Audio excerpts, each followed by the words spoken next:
Hello everyone, welcome back to the cutting edge stage at CogX this afternoon and evening. The next session is going to be on making workplaces safer, tech to see us through to a vaccine. So thank you so much to everyone who has come to join us for this session. We've got two speakers for this one. First of all, Rob Glaser, CEO and founder at RealNetworks, and joining him will be Eric Hess, Senior Director for Product Management of SAFR Face Recognition Solutions at RealNetworks. I'm going to hand it over to Rob. Do enjoy the session and join me in welcoming both Rob and Eric to the virtual stage. Thank you, Gemma, and good morning to my friends and colleagues and audience in the States, and good afternoon to friends over in the UK and the rest of Europe. It is great to be with you. I had been hoping to be with you in London, as had many others at CogX, to go to the brilliant conference. Hopefully in 2021, we will be able to do that. But in the meantime, we are here to talk about an important and hopefully we'll find relevant topic, which is how do we make workplaces safer in this period before the vaccine? Now, I think I'm going to go to my slides, if I may, AJ. Beautiful. So, wanted to give you a little context. This is an exciting year for us because this is the 25th anniversary for RealNetworks of our initial rollout of our first product, which was Real Audio, which is well known for having introduced streaming to the internet. And so that was 1995, which feels to me like the blink of an eye ago, but of course was actually 25 years ago. Since then, we've had a series of innovations. We came out with a Real Video to bring streaming into the mainstream in 1997. We were associated with the first music service, Rhapsody, that had music from all of the major music companies. If I roll the clock forward to the last 5 years, Real has become very focused on artificial intelligence through a series of products over the past 5 years, culminating in what we're going to be showing you today. The first product we had that used artificial intelligence in an interesting way was called Real Times, which automatically generated slideshows from people's personal video libraries and connections. Then we came out with Context, which used artificial intelligence to avoid spam and phishing and other things from text messages. Those products are in the market today and enjoying large audiences. Relevant to what we're discussing today, 2 years ago, we introduced our general purpose computer vision platform, which we call SAFR. And SAFR kind of stands for Secure Accurate Facial Recognition, but it really stands for safer, because our focus in bringing out SAFR was to think about how to make the world safer using this kind of technology and computer vision specifically. One point I'll make before we talk about today's topic is just a week or so ago, we introduced two new products that actually use SAFR in a consumer-facing way. One is called Real Player 2020, which introduces computer vision into our venerable Real Player. So you can actually use this product to find the faces of about 15,000 celebrities and public figures. And it's a database that is constantly growing and ultimately is going to be crowdsourced. And there's a version of that technology that works as a Chrome extension called Star Search that we also released at the same time. So our innovation is actually, if anything, accelerating during this terrible pandemic. Many people around the world on our team are doing great work, and I'm very proud of them and happy to share that work with you. Now on to SAFR, which is the topic of what we're going to demonstrate today. SAFR is a platform that as I said, we launched about 2 years ago. It is characteristic relative to other facial recognition solutions as being very fast, very small, and highly accuracy. The general entity that does testing for these systems in the United States, but it's really recognized globally, is the National Institute of Science and Technology, or NIST. And in NIST rankings of facial recognition algorithms, they do derbies 2 or 3 times a year. SAFR typically ends in the top 10% in terms of recognition accuracy. And of those top 10%, it tends to be the smallest and the fastest of all those systems, which means that it can be embedded in devices, for instance, in cameras, and it means it can be run in a very cost-effective way from a computation cost standpoint. A second point that I'll make, and in these times, this point seems to be super important. We've put tremendous effort on having our system have as low bias as possible. And that has a lot to do with our algorithms. It has a lot to do with our training data. So NIST actually does an analysis of how these systems do in recognizing different cohorts. They have their own definition of who are in cohorts, typically ethnic cohorts and racial cohorts. And by their measures, we have one of the lowest biases of any system, which is to say our accuracy is uniform across different cohorts and different subsets. And that's very important to us because any of these systems have very significant social and policy implications. So we want to make sure that our system is accurate no matter how it's used. A related point is many facial recognition systems choose to characterize people in a number of different ways. We do some of the ones that we think are objectively based, like gender and age, which are generally recognizable phenomena. We also will do sentiment analysis, which is typically more useful for aggregate basis. But we do not, and we never will, if I have anything to do with it, implement ethnic classification in our software. For many, many reasons, longer topic than today, other than to say we're dealing with times right now where systemic bias is one of the topics that's at the fore after the tragic murder of George Floyd in particular, as well as other things that have happened. We have built into our system no ability to characterize ethnicities because we think that that is a tool that tends to be misused and mischaracterized. In general, we have focused SAFR on positive use cases. Our first commercial deployments were in schools, where we helped schoolyards make sure that the only people in the schoolyards were parents and staff members and people that were supposed to be there and not people that aren't supposed to be in schoolyards. And that was something that in a place like Seattle, which is where we launched that product, got very positive feedback from hundreds of parents associated with the schools that we initially deployed it at. So our focus continues to be how we can use facial recognition technology to make the world better. So here we are in 2020 in the middle of a pandemic, and we have, on a worldwide basis, over 400,000 people have lost their lives. Tragically, over 6 million people have been tested positively for the infection with the virus. Certainly many, many others have it without having been tested positively. Around the world, after 2.5, 3 months of social distancing in an extreme way and shelter-in-place, stay-at-home policies and rules, societies around the world are asking, how do we safely reopen society before there's a vaccine? Vaccine efforts are incredibly important, not my field of expertise. Hopefully others in CogX are talking about how to use AI to accelerate those kinds of treatments and ultimately vaccines. But with regard to challenges today, there's several things that doctors and epidemiologists and scientists recommend to lower the risk of infection. One is limiting occupancy in physical spaces. One is encouraging social distancing. One is encouraging mask wearing and even auditing mask wearing in locations where the masks are a required part of the location. AI and computer vision can be used to address all of these topics, and we think there's a role for it to do that, and we think that there will be interesting market solutions that do that in the weeks and months ahead. What we are demonstrating today publicly for the first time is our effort related to mask wearing. And there are two use cases in mask wearing that we want to focus on. One is basically a system that allows the person who is supposed to be wearing a mask to know whether they're wearing a mask or not. And if they're not wearing a mask, it can be used to gently ask them, remind them the rules or to wear a mask. If they, for some reason, don't wear a mask, it can be used to alert somebody in question, that the authority, that they're not wearing a mask. And maybe the security guy at the grocery store wants to ask them gently, hey, are you able to wear a mask? If not, here, I'll loan you one, or I'll give you one.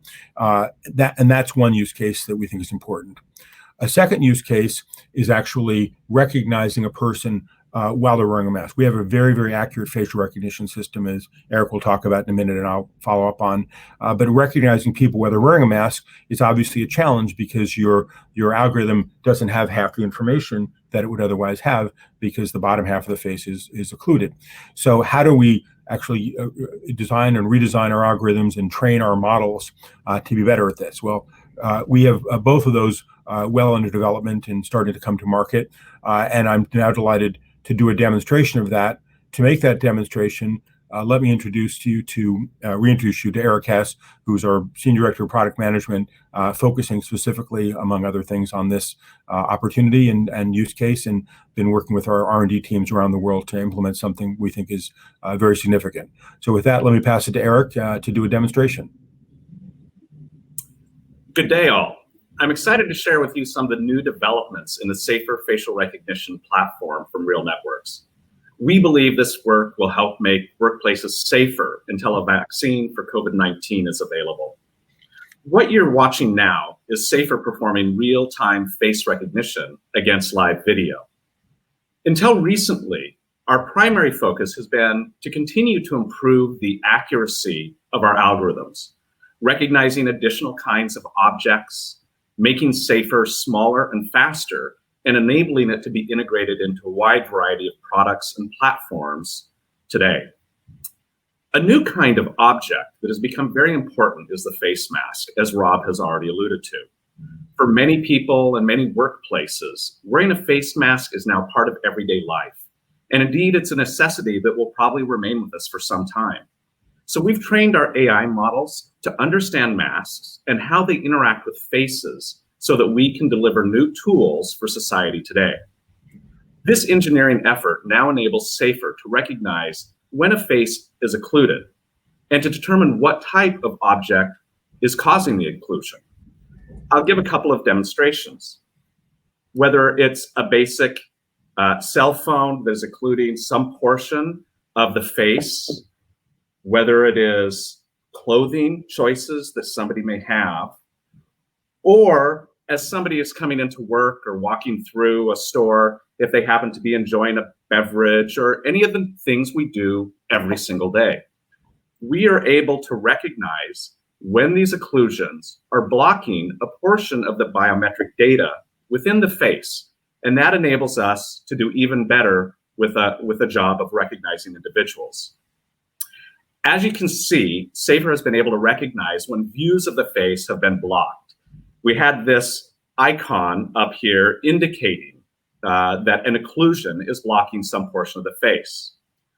What I'd like to bring your attention to next is the addition of an additional emoticon indicating that SAFR has recognized the object that is blocking my face as having the characteristics of a face mask or an equivalent kind of PPE, personal protective equipment. So let me show you a few masks.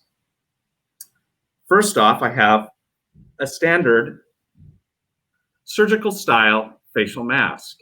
You'll notice the additional emoticon above my face indicates that first, we recognize there's an occlusion, but that we've also recognized the occlusion is due to a face mask. The value of this innovation cannot be understated in a world where masks are now not only common, but in some locations are mandated for public reasons.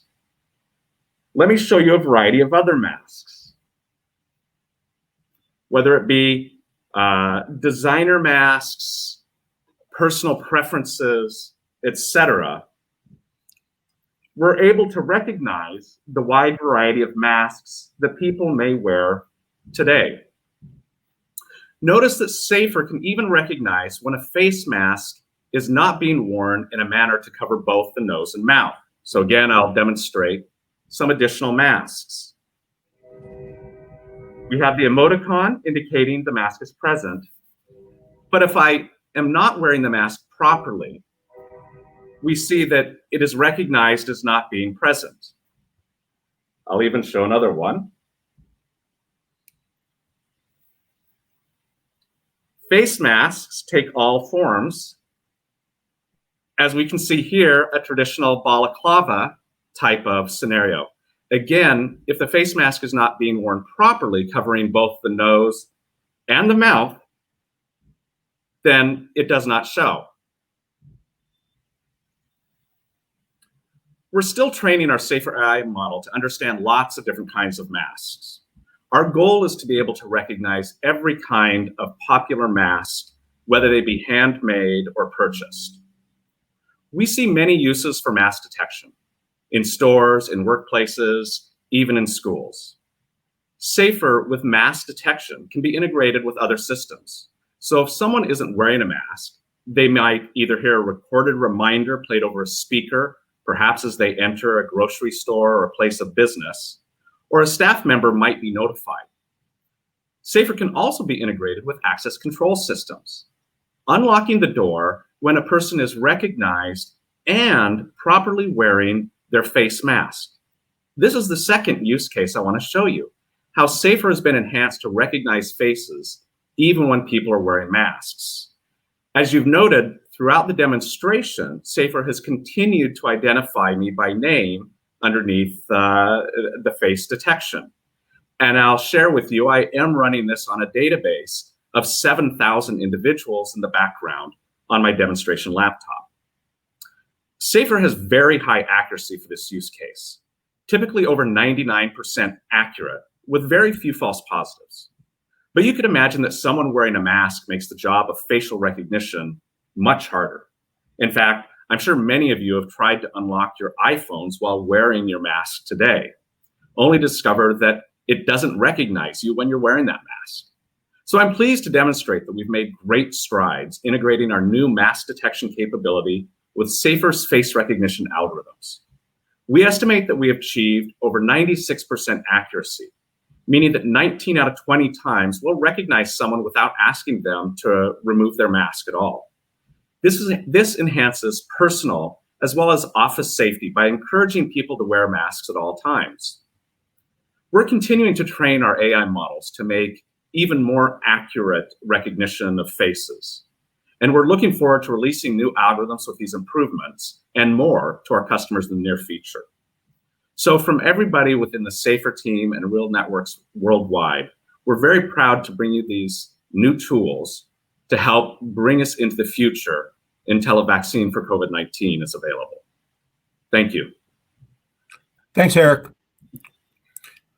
So just to put some of the data Eric gave you in context, so the data we have, and this is based on our own tests, is that for the kind of use case we've described, our accuracy in terms of true positives, when we've tuned the algorithm to have false positives, is 99.4+% accurate when there's no face, just regular recognition.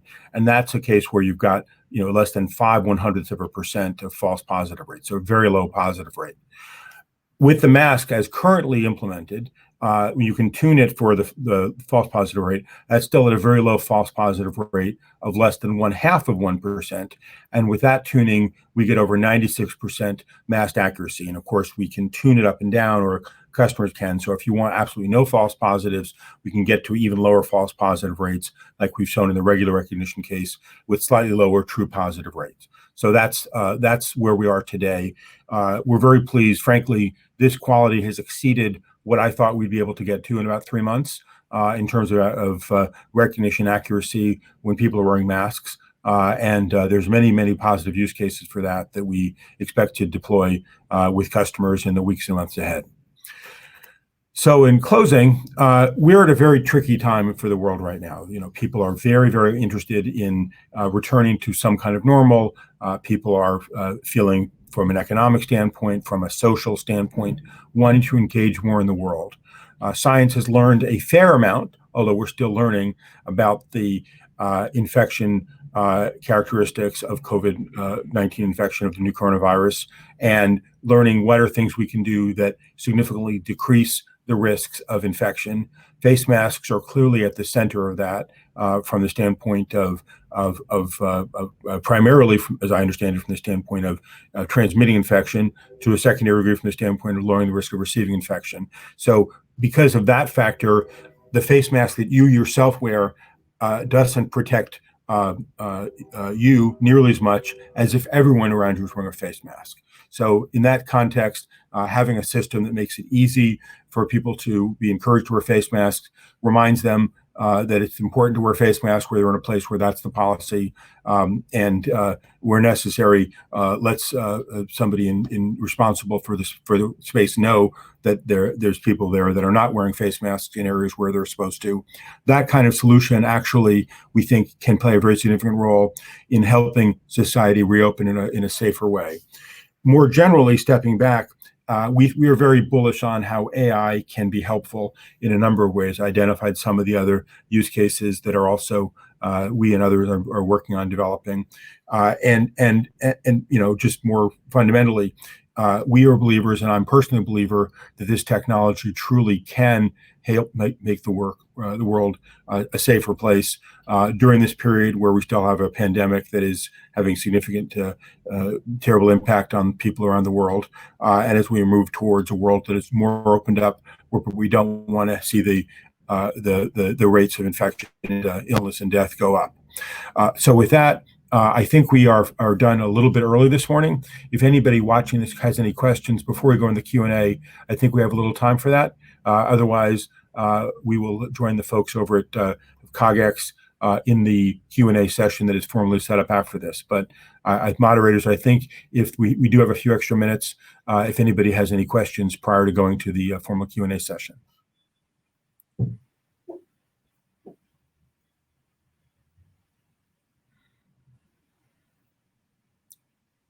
Great. So I guess I have a question for you, Eric, if we're waiting for audience questions. How long has it taken us to develop this capability? When did we really start training our models for masks? When did this start in terms of an earnest effort to build the capabilities we're showing today? Absolutely. Well, it was in March that we sent our first request to employees internally to send us some examples of masks that they may be wearing. Very late March, early April. And so it's been a very, very rapid development that the team has undertaken. And it's only through the advances of AI and deep learning and the great effort and long hours through our engineering teams that we've been able to bring this to market so far. Great. Well, I know that we have a formal Q&A session set up next, so we'll probably get questions from audience members. So I, of course, have many more questions to ask you, Eric, but I'm not going to turn this into a project review. I want to thank everyone for joining us today, and those of you that are going to be joining us in the Q&A, we look forward to seeing you there in a few minutes. Thank you, Rob. That was really absolutely awesome. I really love the idea that there's something that could get us back to a new normal. I found that technology is clearly going to be the way out of so much of the coronavirus crisis, and that was just a masterclass in ways that could happen. As Rob would have just said to those of you watching, if you have questions for him, please go to the CogX app and you will be able to get those answered. I want to race over there myself, but I'll be staying here with you on the cutting edge stage, and I look forward to